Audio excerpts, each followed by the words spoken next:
Hello guys, আপনারা হয়তো সকলেই দেখে থাকবেন ভগবান বিষ্ণুর চার হাতে চারটি জিনিস থাকে: শঙ্খ, চক্র, গদা এবং পদ্ম।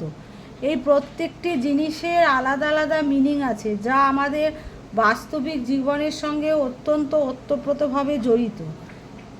শঙ্খ হচ্ছে সৃষ্টির প্রতীক ও পবিত্রতার সংকেত। চক্র হচ্ছে ধর্ম প্রতিষ্ঠা ও অশুভ শক্তির বিনাশ। গদা হচ্ছে শক্তি ও ন্যায়ের প্রতীক এবং পদ্ম জ্ঞান, শুদ্ধতা ও মুক্তির প্রতীক।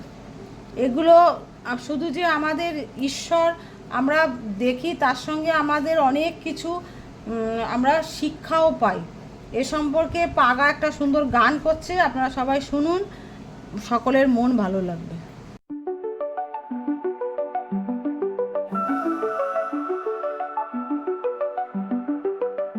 विष्णु के 10 रूप निराले, हर युग में आए रखवाले। धरा बचाने, धर्म निभाने, हर संकट में साथ निभाने।